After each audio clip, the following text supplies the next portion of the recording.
all of life. So if you have a Bible, why don't you go ahead and take it out or turn it on, and let's meet together in James chapter 4. James chapter 4, verse 13 to James 5, verse 6. I'll explain that in just a minute, what's going on there. That's going to be where we're at today. James 4:13 is where you're going to want to meet with me. And as you're turning there or turning it on, next year will be the 10th year I've owned a Kia Soul. Greatest car in the history of nothing. It's not. It's good, though. It's good. I get 0 to 60 eventually. That's my thing. Fred Flintstone's like, where are you at, boy? All right? But I remember I'm finalizing it, and the dealer goes, hey, you can take it home for the night for a test drive. Huh? What do you mean take it home? Like, I can just take it? Yeah, bring it back tomorrow. I'm like, were you kidding? No.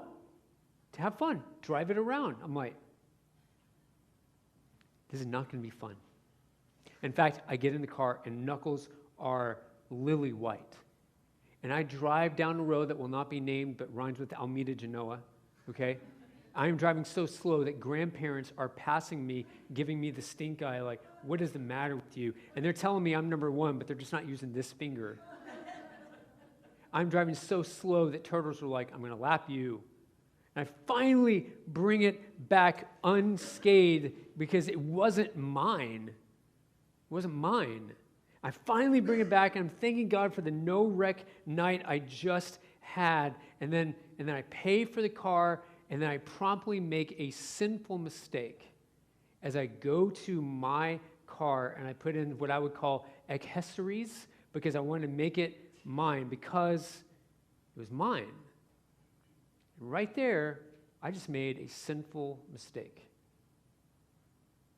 I made a sinful yet too easy to make mistake that James will clearly and vividly address during our time today. And as we walk through James this morning, try and pick up on the mistake I made. Because James is going to hit us pretty hard. We've been talking about how James punches you with a purpose, and he will again today. 2 sections, closing out chapter 4, beginning chapter 5. James is going to make us deal with this issue about resources that we have been given and mistakes that we make because of it. Both sections, you'll see, start with come now, which means, hey, pay attention, wake up, you need to reckon with this. Come now, because you need to take in what James is bringing us. So let's consider a couple of mistakes he will address. First sinful mistake, when it comes to resources we did not have a hand in creating, the assumption of time. The assumption of time. Once you jump back into James 4 with me, starting in verse 13, ending in verse 17. Come now, you who say, today or tomorrow we will go into such and such a town and spend a year there and trade and make a profit, yet you do not know what tomorrow will bring. What is your life? For you are a mist that appears for a little time and then vanishes. Instead, you ought to say, if the Lord wills, we will live and do this or that. As it is, you boast in your arrogance. All such boasting is cute. No, it's evil. So whoever knows the right thing to do and fails to do it, for him, it is sin. Pause there. Now, last week, Daniel talked about how we're not called to judge one another. This is a hallmark of the church to not be about doing that. And so, continuing in that vein, James says, come now, people who are not supposed to be judging one another, don't be so arrogant that you think you are in control of all of your time. Do not be so arrogant to think that you are in control of all of your time. Don't think that. How you and I view time is a test of who we think is really in control in the first place. Hey, businessman, he says, guess what you are? Guess what you are? A titan of the industry? No, you're a mist. You're a vapor. When you get home today, just take a water bottle and spray it one time and watch how quickly it, what? Disappears. You're a vapor, man. You're here today. You're not even gone tomorrow. You're gone today.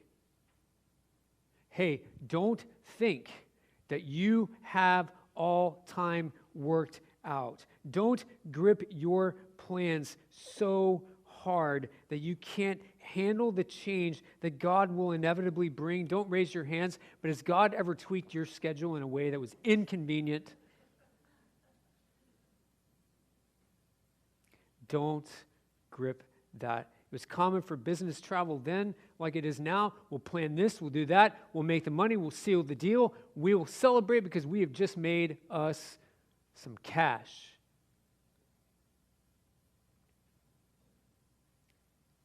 No, what's missing? Any acknowledgement that God is sovereign over the day. Any acknowledgement that God has the right to change the plan. Don't be so confident that life's just going to continue because you can't accurately predict tomorrow. We can't. We cannot even change tomorrow. This has a little bit of gospel color in it because we can't even change ourselves. How many of us have ever tried to change ourselves only realize we didn't change? I'm going to go on a diet. I'm going to stop using certain language words. I'm going to save more money. Only realize that you're no better off than you were. We can't even change ourselves. We need something called, rather than bragging, we need humility to confess we need the help of Jesus. We need the help of God to be made right with God. We need the help of God to live for the glory of God.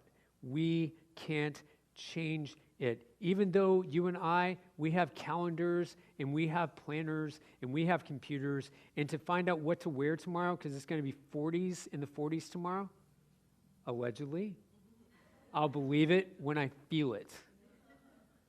But you have weather forecasters that try and predict tomorrow. And yet, sometimes it doesn't work.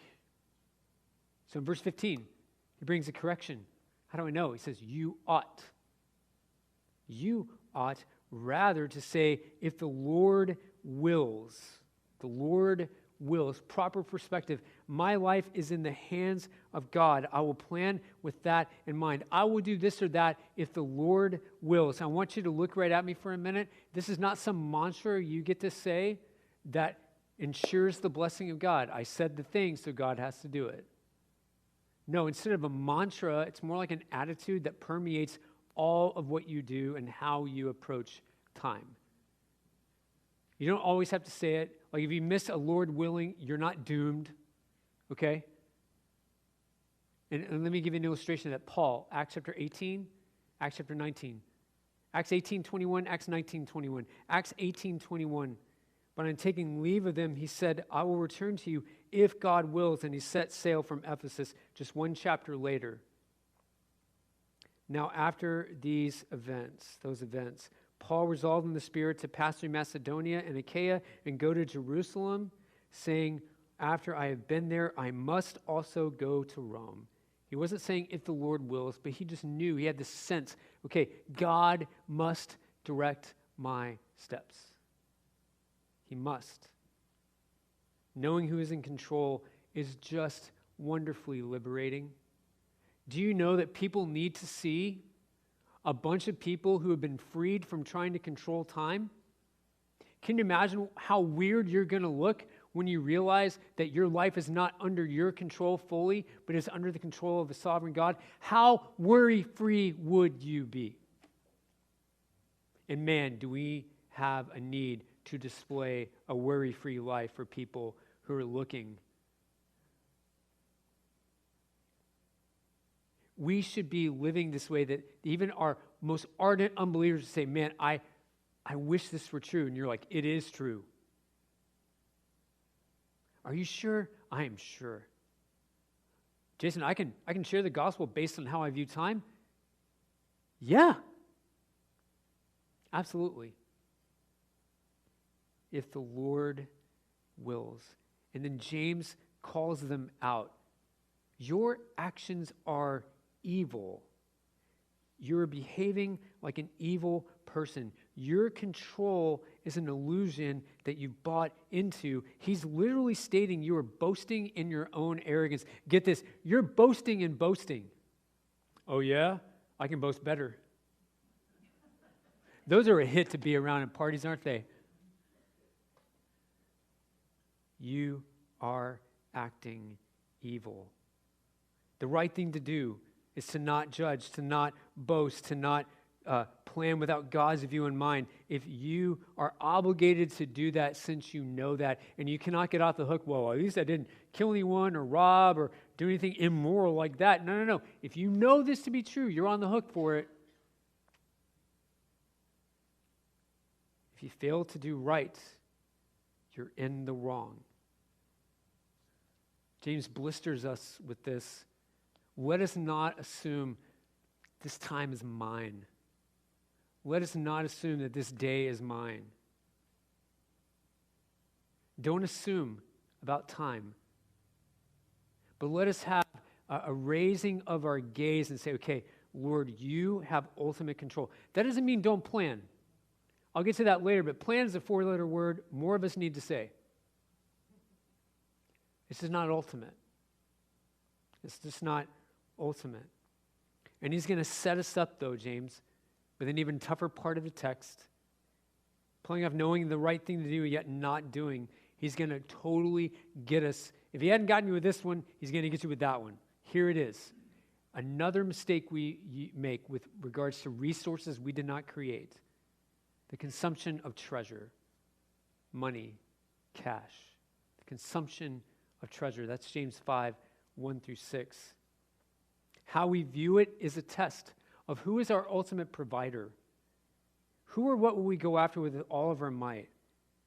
James is blunt and pointed in this section, maybe the most severe in his entire book. And we said before that James is like the wisdom literature of the New Testament, like the Proverbs in the New Testament.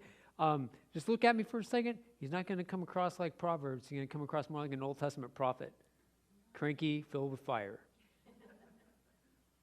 He's saying that because of the way they have misused and assumed and consumed money, there's a judgment coming. And there are reasons for it. Why? One, they're hoarding wealth. They're just stockpiling stuff. They're majoring on luxury and self-indulgence, not selflessly funneling it towards different purposes. And in the pursuit of this, they're actually not paying people the wage that they are due. Answer me this. If your employer did not pay you on time, the right amount, would you be like, they're just having a bad day? No, you're saying they're about to have a bad day. Why? Because it's unjust. It's not right. And then even with this, it even goes one step further. These guys are murdering innocent people, stepping on them on the way to get more. James is going to start off again. Come now. Jump into the text again. James 5, starting in verse 1 through verse 6. Come now, you rich, weep and howl for the miseries that are coming upon you. Your riches have rotted, and your garments, are moth-eaten. Your gold and silver have corroded, and their corrosion will be evidence against you, and will eat your flesh like fire. You have laid up treasure in the last days. Behold, the wages of the laborers have reached the ears. Let me start again. The wages of the laborers who have mowed your fields, which you have kept back by fraud, are crying out against you, and the cries of the harvesters have reached the ears of the Lord of hosts. You have lived on the earth in luxury and in self-indulgence. You have fattened your hearts in a day of slaughter. You have condemned and murdered the righteous person. He does not resist you. Setting the stage here, James is writing to the church, but he's writing specifically to non-Christians who are within the church. Why do I say that? Because he has used the term brother 13 times in the book. You do not see it in this section at all.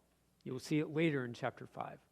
He is writing to people who have basically said, I have a professed faith, but as you've been walking through these tests of faith, they've been failing every one. So why should we bother to pay attention? We need to heed this too, church. We need to heed this as well. He's not down on the rich. He's down on the misusage of wealth and treasure and misspent affection on a resource that they cannot take with them, and even now is showing signs of decay. He's saying that if you follow the trail of your treasure and you're seeking after it, where will that trail end? If we look at the trail of how you use your treasure, where does that trail end? Your finite life or something beyond it? And what if James is writing to us in the 21st century with our job climate the way it is, our economic climate the way it is? What if he were writing to us? I would imagine he would say, invest your finite resources for infinite purposes. That it would go beyond you. Starts off, hey, rich, don't be bragging about how much you got. Don't be bragging about all your stuff. What does he say? He uses two words, weep and howl. We do not associate those words with joy. Weep and howl. Weep. Cry out. Cry out. Sob. Wail. I'm not trying to make light of this, but just hear me. Like when a family member or friend dies, and you rage against it because it should not be, and you're just overcome, and the only way you express yourself is this, like a guttural cry. Wail. He says, wail like that. Wail like that. Also, it can be that, like a grief, or it could be like people you have seen who have been exposed for the real person they are, and they're overcome because now the illusion is gone, and people know exactly what they're about. Wail. Howl. Howl. Scream. Not like I'm scared on Halloween. No, more like a scream from loss. Grief is the implication. Why is this so? Why is this so? Judgment is coming. Miseries are coming upon you. This is not, hey, turn from your sin and be ready. No, this is like, hey, man, because of what you've done and your refusal to listen, this is coming for you. How many of you remember when your parents threatened you with punishment and you failed to heed that? Or is it just me? And you decide to say, you know what? Dad's asleep, only he wasn't, and he caught you. And all of a sudden you're like, oh, I am in trouble. I'm in trouble. I'm deeply in trouble. Don't eat, drink, and be merry, rich person. No, weep and howl over what awaits you. Your money will result in misery. Your money will absolutely result in misery because you have made money your God, your reason for being. It's not about like how much or little. It's about how you utilize what you have. Jesus would say in Luke 12, to whom much is given, much is required. And you've heard those stories called rags to riches stories, where they're like, I was poor, busted, broken, and disgusted, and all of a sudden now I am like richer than rich. This is the opposite. This is a riches to rags story. James is saying, look how pathetic this is. The riches he's talking about, grain and oil, not motor oil, but oil to fix food, clothes, gold, silver. They were hoarding it so much it is being wasted. Wasted. The imagery is like a vine with fruit that has grown so much, and you have so many vines that they're just bending over, fruit's dropping on the ground, and being crushed and broken. You can't use that. You're just stockpiling it for what? For nothing. For absolutely nothing. They're stored clothes that they don't have any use at all, so those clothes are going to be eaten and consumed with moths. And I'm not talking about like winter gear that you get from the attic. I get that. For Houston, our winters are like 2 days long, right? I have a friend who lives in Minnesota, and he's like starting to laugh at us Houstonians because we can't take less than 50. I'm like, come here in the summer, bro. You're going to melt on June 1st, you know? But he's not talking about that. He's talking about just like stockpiling so much stuff, and you have it there, and you never use it, you never take it out, and it just gets eaten away. Interesting how Job 13 illustrates this. Verse 28, man waste away like a rotten thing, like a garment that is moth-eaten. Now some of you may be thinking, wait a minute, Jason, I'm not hoarding, I'm just saving and investing. You know the difference. And if you don't, ask a friend to examine you, and they'll tell you. A good friend will tell you the truth. You're hoarding. No, I just need a little bit more. No, you're hoarding. Well, I'm supposed to save and invest. That's not the same as hoarding. And they're just getting it for themselves. Their end will be death and dust. And even their gold will darken. Even their silver will tarnish. It'll lose the luster. The poison of greed is eating them up from the very inside. This tarnish is like, this is how long your wealth is just lay idle. Their greed results in their own destruction, so their stockpiling is not wise. It will consume them like fire, and they won't be able to stop themselves. For the younger kids in the room, there's a guy in the 20th century, his name is John D. Rockefeller. You've never heard that name. Think like Elon Musk prehistoric. Pre-Elon Musk, okay? And back in the day, John D. Rockefeller assumed and amassed this gigantic fortune even by 2025 standards. In 1920, he's one of the first people to be worth over $100 million. Would you agree that even today, that's quite wealthy? Could you do that? Could you live on $100 million? How much is enough? Listen to his haunting response. Listen. Just $1 more.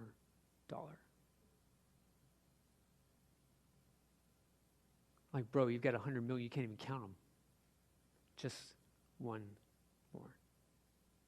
Just one more. This is not the same as us going, just one more soul entering the kingdom of God.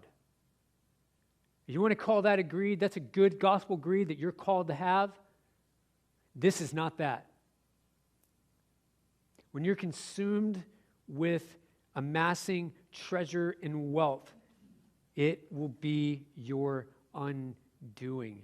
It is evidence against them. It is senseless for you and I to be consumed with amassing treasure for ourselves in light of Christ's return.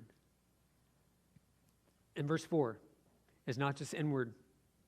It affects how they treat others.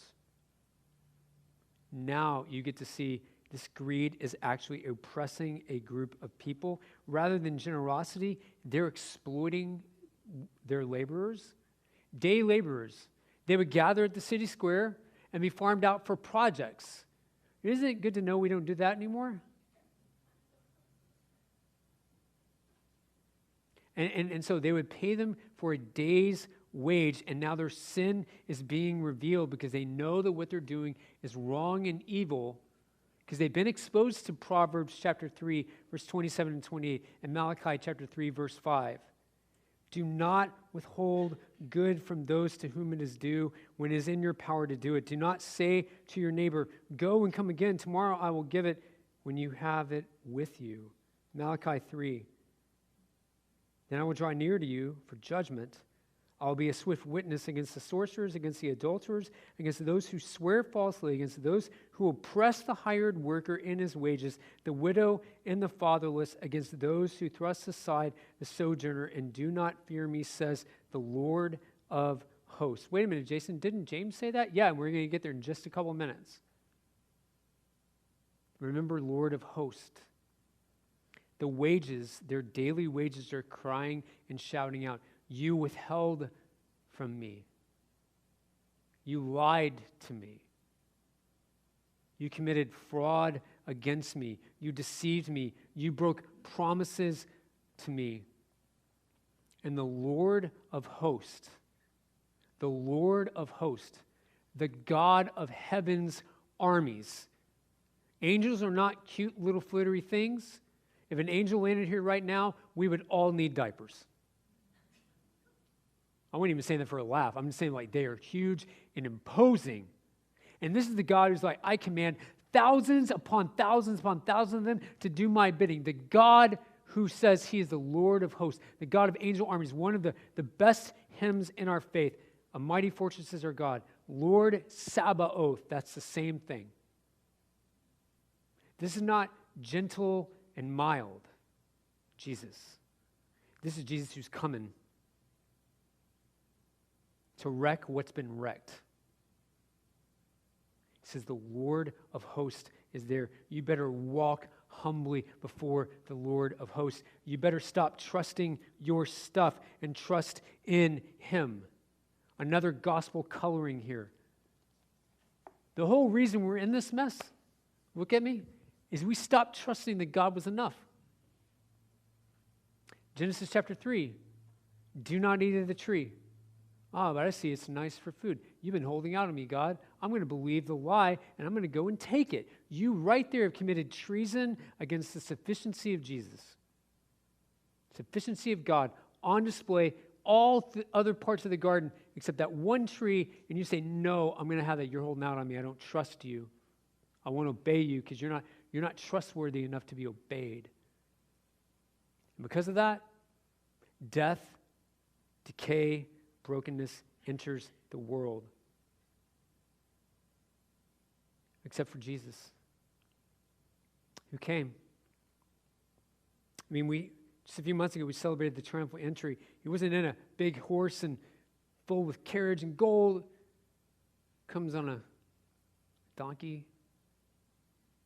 And Jesus comes and lives the life I was supposed to live, perfectly obeying God. Dies the death I deserve to die, sacrifices himself for me, dies in my place, paying my penalty, rises again, beating death, beats death. Now he's ascended, he's on high, he's on the throne.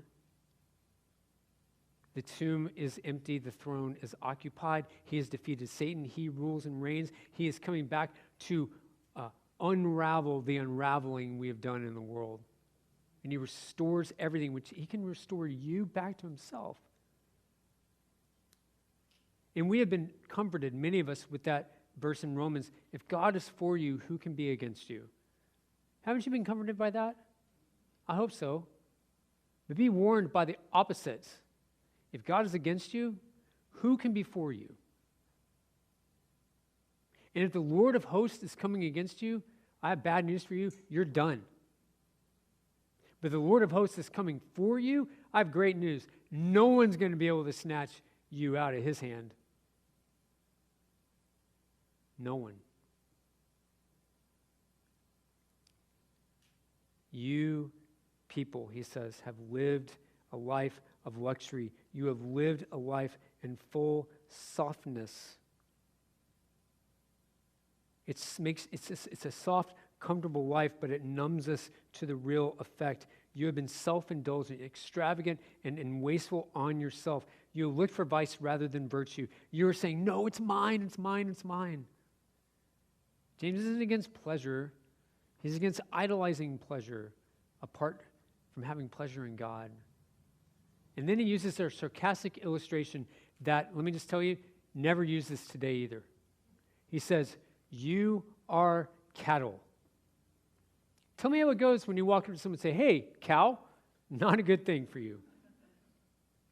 But he says, you're cattle. You're like those you've consumed. You're gorging yourself. You're fattening your hearts. You're heading towards the slaughter like a fattened calf getting his throat slit so it can be consumed. And our culture does us no favors here with self-indulgent. When ice cream bars. Ice cream bars. Look at this. Rich and deluxe, and you need one of these. You have to have one of these because you're not cool unless you eat a Haagen-Dazs ice cream bar. Like Haagen-Dazs is Greek for hell, all right? Not literally, that's not true. It's like just an ice cream bar. Like our culture does us no favors. We are like immersed in like indulge you. And James is like, no. And then result, verse 6, in James 2:6, he says, Rich, why are you oppressing the poor by taking them to court? And then he upgrades or downgrades. He says, no, you're not just taking them to court, you are killing them. And by the way, look right up here, look here. This is not figurative language, that's literal. He's like, you guys are killing people and stepping over them to get more money and more stuff, more treasure. You can't do that. You're killing poor believers, or at least someone innocent of a crime. And commentators are divided. Is this talking about Jesus or others or James? And we don't know, but let's consider Jesus for a minute. One more gospel coloring in here. Jesus did not refuse. This is not like the Trinity was divided. Go and rescue. I don't want to go. Jesus went. He didn't have to be forced or coaxed or tricked. Father and Son were not at odds here. I'm going to go and I'm going to rescue them. And Jesus goes and instead of getting a king's welcome, what does he get? Crucified. It plays part of the plan. Jesus, when he knows his arresters are coming, he does not refuse them. In fact, he tells his guys to stand down. And on the cross, if you're the Son of God, save yourself and us. Instead of going, okay, I'll show you, he stays on it. He stays there. He came to earth and in essence discarded. Why? And now he's back alive. He can become our true and lasting treasure. I hope you love him more for that. I hope I love him more for that. He says, James, you hoard, you consume, you cheat others, you don't invest, you punish, and you crush others who stand in your way. Okay, Jason. I'm not supposed to make assumptions about time or just consume money and goods. What would James tell us about our approach to time and money, both of which are not from our hands? Guard and steward what God graciously supplies. Guard from misuse, steward for right use, what God graciously supplies. The time in this day, I do not know how much I have of it or what is going to ultimately come of it. Oh, we have plans. We'll be here at 6 o'clock for youth group, if the Lord wills. So guard that against misuse. Steward it for great use. Steward it for great use. Well, how do we walk that out in daily life? You have to feel, you got to think, you got to act. You got to feel, you got to think, you got to act. And you can't just choose one or two out of the three. It's got to be a full set. Feel, like, think of the weight that James puts on these two resources. Look at the weight he puts on them, both that are given, both who gives it and how do we utilize it. That they're given to us. We didn't take it, we received it. Realizing that once it's gone, it's gone. Here's a thought exercise for you. There will never, ever be another Sunday, November 9th, 2025, ever again. There will, Lord willing, there will be more November 9ths. In a few years, it'll happen on a Sunday, just like it did in 1997. Don't check it. I'm right. I know. But there will never be another day quite like this one. Once it's gone, it's gone. How will I steward it? How will I guard? There's a weight there. We got to feel it. Then think deeply. Like, do I utilize time and money as resources from God, or do I idolize? Do I utilize or do I idolize? Then act. What actions must I take now that James has reordered my perspectives on these two crucial resources? You know, every year our culture is obsessed with time and treasure. Every year there are more books written about these two subjects, all the how-to books in the world, all the time. And even if they're not new, they're another edition of the same thing. And the irony I find here is that we do not need those. We have one another. We're the ultimate how-to place. Why do I say that? Transparency is the key. When we go to a brother and sister and say, I just need some help in stewarding my time for the glory of God. Don't raise your hands out loud or up high, or don't say it out loud, but like, have you ever misused time and you just needed help? Who better than a brother or sister in Jesus to go to? Have you ever misused money or goods? Who better than a brother or sister to go to for help in that way? It's okay to admit that. There's no shame in admitting that. Here's why. I like to plan. Plans, it's like a cold blanket, a warm blanket on a cold day, or cold water on a Texas day. And I used to send out emails, and John Butler can tell you, I would have this list of just Monday, like 2:20, I would do this. 2:30, I would do this. 2:35, bathroom break. 2:36, back on the clock. I was just making them miserable. And then I get mad when things did not go my way. Imagine that. I still send those emails out, but they're a lot shorter than they used to be. A lot shorter than they used to be. And then the next 6 weeks in our country are the worst 6 weeks for me because of another 4-letter word called sale. Black Friday. Woo. Small Business Saturday. Woo. Cyber Monday. Woo. And for all of you who failed to buy and you need an emergency gift, emergency December 24th sale. Oh my gosh. All these sales to buy stuff I don't need. No shame in that. We're there for one another. As we close today, the mistake I made when I bought the car is that I thought it was mine. My money. Paid by, not really cash, I paid by check, paid in full. My money, my stuff, my insurance, my thought, all of this is mine.